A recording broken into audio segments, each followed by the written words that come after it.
So the experiment what you are going to learn is potentiometric estimation of iron in given steel solution.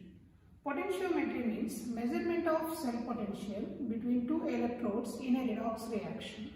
So here the given solution contains iron. So this is titrated against acidified potassium dichromate. It is a redox reaction. So in which iron undergoes oxidation and chromium undergoes a reduction. So in this redox titration, you have to measure the cell potential and determine the concentration of given iron solution. Let us see the experimental part. So to perform the potentiometry, you will be given a potentiometer. This is attached to two electrodes. One is platinum electrode and another one is calomel electrode. Platinum electrode works as an indicator electrode and calomel electrode works as external reference electrode. A burette to fill the standard 0.5 normal potassium dichromate, given iron solution, then sulfuric acid. So first what you need to do is fill the burette with given 0.5 normal potassium dichromate solution without air bubbles in the burette. Then take the given iron solution. To this add 1 test tube of sulfuric acid to maintain the acidic medium. Then take out the electrodes from water. Keep the given iron solution. Immerse both the electrodes in the given iron solution. Stir the solution.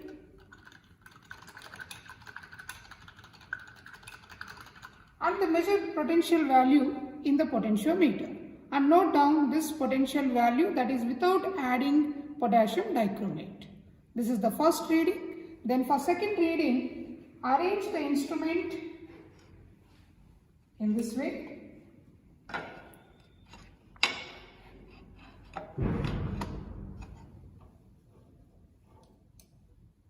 Okay. Then add 0.5 ml of potassium dichromate. Stir the solution well.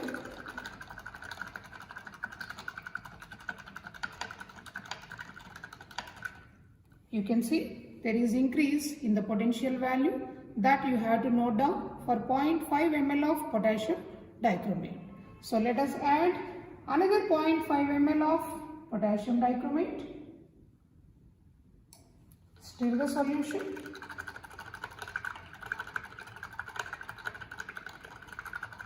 You can see further rise in potential value. So this titration you have to continue by adding 0.5 ml of potassium dichromate increments, and for each increment you have to note down the potential change. You have to continue this titration until you get a sudden hike in the potential value. Let us see. When you get the sudden hike in the potential value,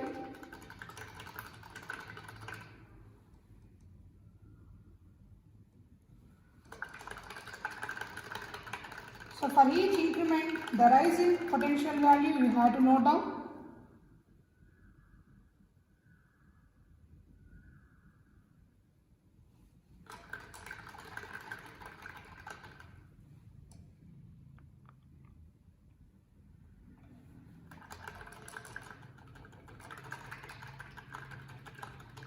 So at 4, I am not getting any jump.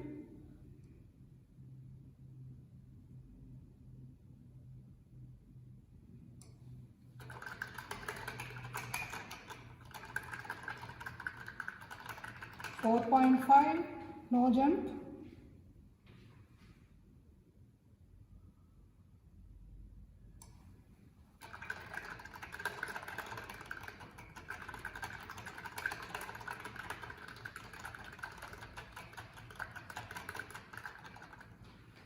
.5, no rise in the potential.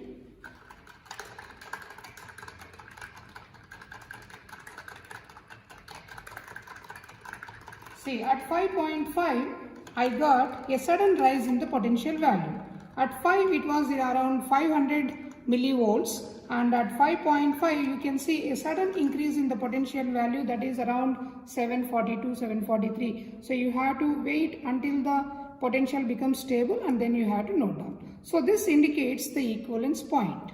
You should not stop the titration. You have to continue the titration by adding 0.5 ml increments, another 4, and for each increment you have to note down the potential value.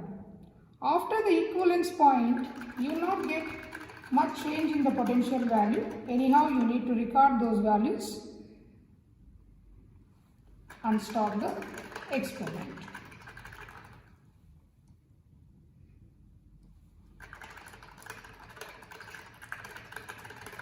So this is the experiment. So you have to tabulate all the values like this. For at zero volume of potassium dichromate, potential measured you have to note down. At 0.5 potential change, 1 potential change. So like this you have to continue taking the potential values for each increment. And you have to calculate delta V, that is the change in volume, that is constant, that is 0.5 ml. And you have to calculate delta E like this. The first value, no delta E change, no change in the potential.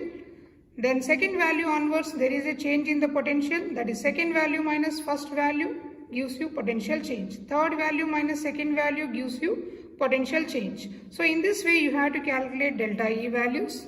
In the last column you have to calculate delta E by delta V values like this. Then taking these readings you have to plot a graph like this, taking volume of potassium dichromate on x-axis, delta E by delta V on y-axis. So you will get a curve like this. So all the points in one range, only one point as a peak. So join the points with the free hand, only the peak point you have to join with scale. So from the peak point you have to draw a line to the x-axis. This is the equivalence point.